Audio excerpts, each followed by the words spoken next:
con sabor a evangelio.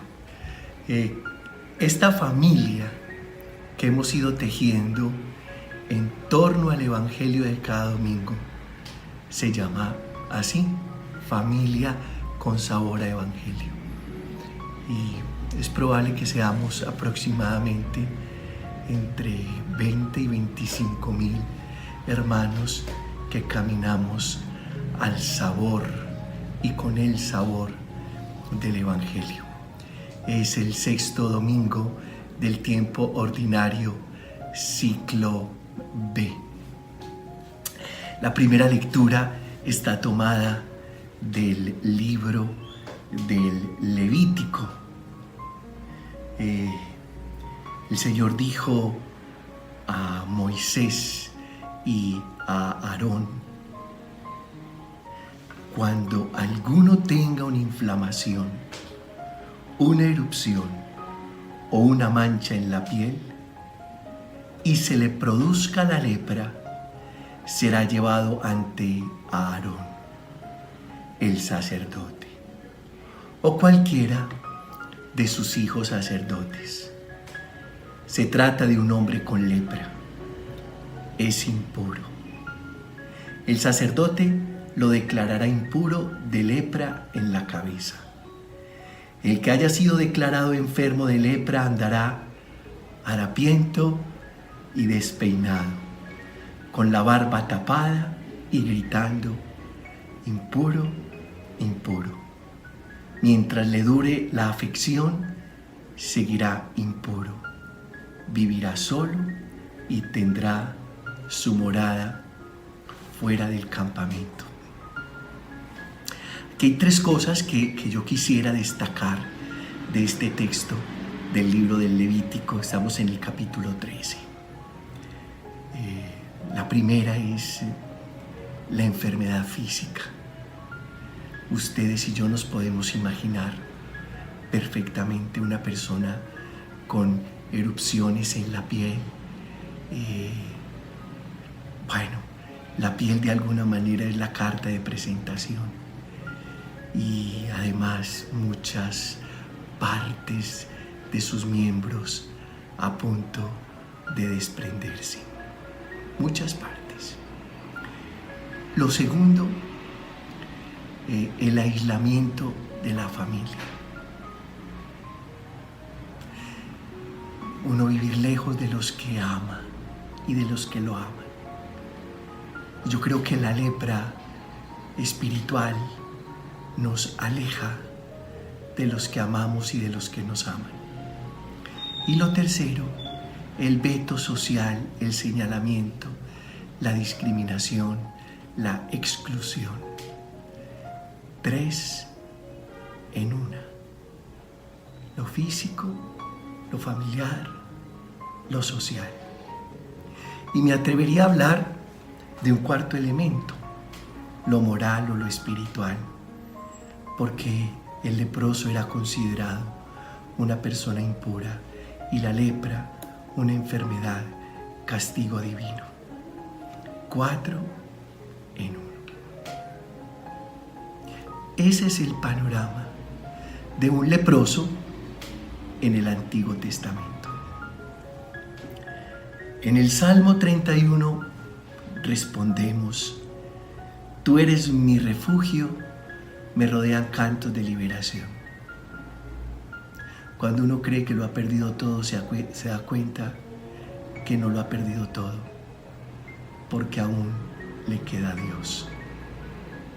Una persona que haya perdido la salud, la familia, el ámbito laboral y profesional, su tranquilidad espiritual, pero aún nos queda Dios. Siempre nos queda Dios, a pesar de la intranquilidad frente a lo religioso, a pesar del veto social, a pesar del aislamiento familiar, a pesar de la enfermedad física. Siempre nos queda Dios. Tú eres mi refugio, me rodean cantos de liberación. El refugio lo usamos cuando hemos perdido todas las seguridades. y buscamos dónde refugiarnos, en quién refugiarnos. Y cuando hemos perdido todas las seguridades, debemos tener esta claridad. Aunque perdamos todas las seguridades, aún nos queda Dios. Él es nuestro refugio. Nos rodean cantos de liberación. La segunda lectura está tomada de la carta del apóstol, de la primera carta del apóstol Pablo a los Corintios en el capítulo 10, y dice el apóstol que no demos motivo de escándalo. En estos términos, uno puede ser motivo de escándalo o motivo de testimonio. O somos escándalo o somos testimonio. Ahora, en otro lugar de la Escritura, en el Nuevo Testamento, dice Jesús: ay del escandaloso, más le valdría atarse una piedra de molino al cuello y arrojarse a lo profundo del mar. Evitemos ser motivo de escándalo para los niños, para los jóvenes, para los débiles en la fe. Evitemos ser motivo de escándalo. Pero yo le quiero agregar otra cosa. No nos escandalicemos por todo. Que también a veces nos volvemos muy cucufatos, es decir, muy mojigatos, y pegamos un grito en el cielo por cualquier tontería. Yo creo no ser motivo de escándalo, pero tampoco escandalizarnos por todo. Las personas que son muy escrupulosas en lo religioso, en lo espiritual, en lo moral, que tampoco es sano caer en el extremo de ser escrupulosos. Yo creo que ni laxos, donde creamos que nada es malo, ni escrupulosos, donde creamos que todo es malo. No, el equilibrio, la virtud está en el punto medio. ¿Y qué significa este texto en este momento litúrgico y en esta liturgia de la palabra? Significa lo siguiente, que seguramente los fariseos, los escribas, cuando se dieron cuenta que Jesús tocó un leproso, se escandalizaron. ¡Qué escándalo tan grande! Jesús, transgresor de la ley judía, porque la ley rezaba que el que tocara un leproso también era impuro como el leproso. No nos escandalicemos por todo, ni seamos motivo de escándalo. Y en el Evangelio de Marcos, capítulo 1, verso 40, nos ha estado rindiendo, qué sabroso, el capítulo 1 de Marcos. Un leproso se acerca, y eso ya es un riesgo, un atrevimiento. Que un leproso se acerque a un sano, cuando está claro que el leproso tenía que vivir en las afueras, lejos de la aldea, lejos de su familia, andrajoso, despeinado, con la barba tapada y gritando por las calles: impuro, impuro. Hay un tema bárbaro de exclusión y de discriminación. Pero con Jesús pasa todo lo contrario. ¿Cuánta confianza inspirará Jesús? ¿Cuánta confianza que el leproso, que sabe que no se puede acercar a un hombre sano, limpio, se acerca? Y entonces comprendemos que la fe del leproso es una fe atrevida y arriesgada. Nuestra fe debe ser atrevida y arriesgada. Arriésgate, atrévete. por favor, no dudes en dar el paso. Luego, suplica de rodillas, y es una fe humilde. Un corazón quebrantado y humillado, el Señor no lo desprecia. No lo desprecia. En fe me quebranto delante de mi Dios, suplico y me postro a sus pies. Y luego, una fe que no duda del poder de Jesús. Porque el leproso no le está diciendo a Jesús, si puedes, límpiame. Sino que le está diciendo, si quieres, puedes limpiarme. Es una fe que no duda del poder de Cristo. Pero además, es una fe que respeta la voluntad del Maestro. Entonces ahí en el leproso hacemos unos descubrimientos muy interesantes. Primero, una fe atrevida. Segundo, una fe humilde. Tercero, una fe en absoluta confianza, que confía en el poder del Maestro. Y cuarto, una fe que respeta la voluntad de Dios, del Hijo de Dios, de Jesús. Bueno, y al final, Jesús le pide al leproso que por favor vaya donde el sacerdote, que él se encargará de declararlo puro, limpio, sano, curado, y que además no le cuente a nadie. Y el leproso no obedece ninguna de las dos indicaciones que le da Jesús. Pero no porque sea desobediente, sino porque es liberado de todo prejuicio humano. En este caso, de todo prejuicio religioso y de todo prejuicio social. Y eso es lo que nos da Jesús cuando nos toca. Nos toca con su diestra amorosa y nos libera de todo prejuicio religioso, cultural, económico, social, intelectual, de todo prejuicio. Y por eso este hombre no va donde el sacerdote, no dice el texto que fue, y le cuenta a todo el mundo lo que ha hecho Jesús con él, que le ha sanado, le ha dado la sanación de su cuerpo. Esos son los textos de este domingo, y yo quisiera llamar con sabor a evangelio de compasión. Quiero hablar con ustedes del tema de la compasión, porque encontramos a un Jesús compasivo, que le da un giro importante a la experiencia de Dios.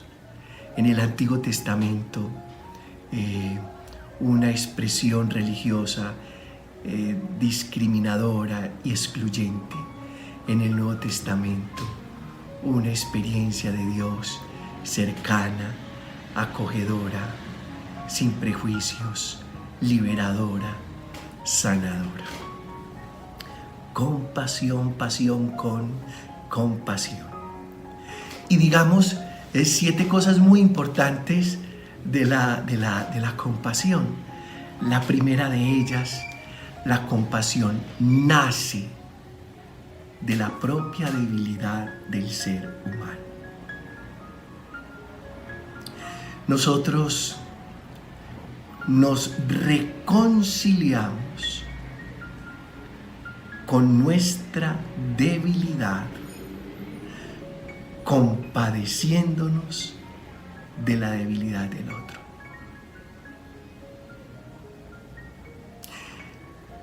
¿Para qué te sirve tu debilidad? Para ser más compasivo con la debilidad del otro.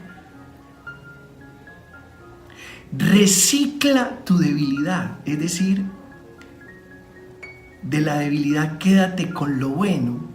Y una de las cosas buenas de tu debilidad es que te hace compasivo con la debilidad del otro.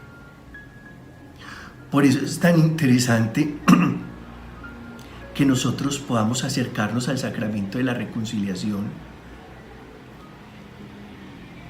a través de otra persona, de un sacerdote, que es otro ser humano, con las mismas pasiones, emociones, instintos, reacciones, impulsos, limitaciones y debilidades. ¿Qué tal uno confesarse con un hombre perfecto? Si yo me confieso con un hombre perfecto, ese hombre perfecto no me comprendería, no sabría de qué le estoy hablando. ¿Qué tal uno confesarse con una criatura angelical? Una criatura angelical no sabría de qué hablamos los seres humanos y qué sentimos y por qué nos equivocamos los seres humanos.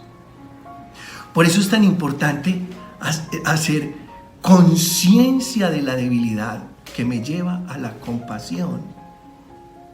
Por eso el que no es consciente de su debilidad comúnmente es muy rudo, muy cruel, muy duro con los demás.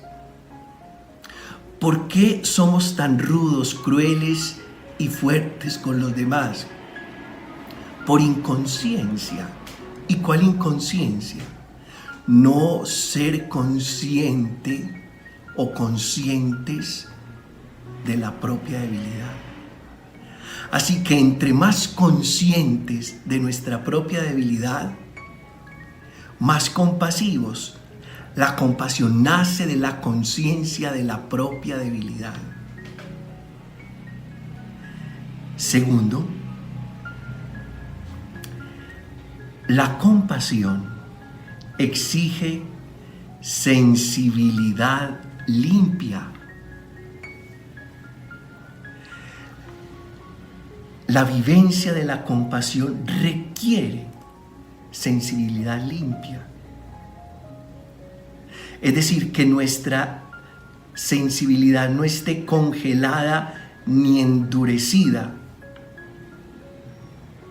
de tal manera que el sufrimiento ajeno nos permee y nos contagie.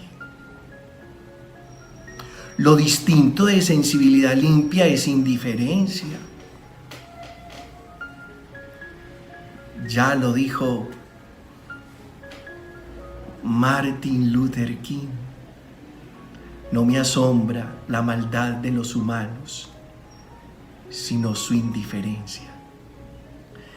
En esto de sensibilidad limpia es muy importante que seamos capaces de empatizar con la realidad del otro, con el sufrimiento del otro, que podamos vibrar con lo que el otro está vibrando, ya sea de dolor, de gozo, de emoción. Vibrar. Empatía. Jesús sufría de sensibilidad limpia, desplanizomai, es decir, Jesús se enceguecía con el ciego, enfermaba con el enfermo, se paralizaba con el paralítico. La piel se le caía a pedazos cuando estaba frente al leproso. Por eso, ningún necesitado con el que Jesús se haya encontrado puede decir que el maestro pasó de largo. No pasó de largo ante la necesidad humana. Por eso sanaba al enfermo, liberaba al poseído, resucitaba al muerto, reivindicaba al pecador, amaba a la mujer, al niño, al huérfano, a la viuda. Le dio un puesto importante al extranjero y al excluido por sensibilidad limpia. Hay que cultivar la sensibilidad limpia. Tercero, la vivencia de la compasión requiere afecto liberador, es decir, un amor desinteresado. Recuerda esto: si al otro se le incendia la casa, yo no salgo a apagarle la casa para quedarme con la casa. No. Por eso la compasión, la vivencia de la compasión requiere afecto liberador, es decir, amor libre, es decir, amor incondicional. Yo no te ayudo ni me compadezco de ti para aprovecharme de ti y quedarme con lo tuyo. No, yo me compadezco de ti con un afecto liberador, es decir, con un amor enteramente incondicional. Cuarto, 3 enemigos de la compasión. Está bueno esto. Es fruto del estudio de la semana, de la oración. Les recomiendo una vez más una página llamada Fe Adulta. De ahí bebo muchísimo contenido que después comparto con todos ustedes. Tengo que ser honesto, humilde y sincero para decir esto. 3 enemigos de la compasión. Este es el cuarto punto. El primer enemigo, la comodidad. Lo que tú y yo hemos llamado zona de confort. ¿Por qué? Porque la compasión exige que tú te desacomodes, que salgas de ti mismo en función del otro. Porque la compasión no es simplemente sentir con, sino movilizarme en favor de. No es simplemente sentir con. Es, además de sentir con, movilizarme en favor de. Y eso, esa movilización, desacomoda. Y por eso la comodidad es enemiga de la compasión. Segundo enemigo de la compasión, el miedo. A atreverme, a arriesgarme, a dar el paso en favor del otro. Me da miedo qué van a pensar, qué van a decir, cómo me van a calificar, qué me va a pasar, qué voy a perder. No nos puede dar miedo. El miedo es paralizante y la compasión es dinamizadora del ser. Y el tercer enemigo de la compasión es la ignorancia, enemiga de la compasión, la ignorancia. ¿Por qué? Porque por desconocimiento yo soy capaz de juzgar, descalificar y señalar. Cuando yo juzgo, señalo, acuso, condeno, descalifico a alguien, lo estoy haciendo porque no lo conozco. Si lo conociera como lo conoce Dios, no lo juzgaría, lo comprendería. Así funciona esto. Si lo conociera, no lo juzgaría. Si lo conociera como lo conoce Dios, solo lo comprendería. Quinto, riesgo personal. Jesús asume el riesgo de contagiarse, porque esa era la creencia de la época. Si lo tocas te contagias, y Jesús se arriesga. No tiene nada que perder porque todo lo ha ganado en su Dios y en la obediencia al Padre Eterno. Y se arriesga. Riesgo personal. Lo asume. ¿Y lo asume de qué manera? ¿Qué importa si me contagia? Es más fácil que yo lo sane que Él me contagie. Ojalá nosotros ser capaces de decir eso. Es más fácil que yo lo sane que Él me contagie. Y eso desde el amor, desde la misericordia, desde la compasión. Sexto, uno puede tener poder sin compasión. Verbo y gracia, el caso de Eliseo, que no recibió a Naamán el sirio que sufría de lepra. Lo mandó a bañar al río Jordán 7 veces, pero no lo acercó, no lo recibió, no lo acogió. Le faltó compasión, poder sin compasión. Al contrario, Jesús tiene el poder y su poder es la compasión. ¿Por qué? Porque no solo sana, sino que acoge, acerca, aproxima. No se trata de tener poder simplemente, se trata de un poder compasivo. Y finalmente 7, la compasión por encima de la ley. La reacción de Jesús es insólita. Cualquier judío, mucho más, un judío como Jesús piadoso, se hubiera echado atrás. Jesús, por el contrario, se conmueve y a pesar de quebrantar la ley e incurrir en impureza legal, lo toca. ¿Por qué? Porque la ley no es suficiente. Porque la ley es importante, pero no suficiente. Porque es más grande el amor, la compasión, la vida, el espíritu.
Que la norma, la letra y la ley. Esto es Con Sabor a Evangelio. Bendiciones para todos.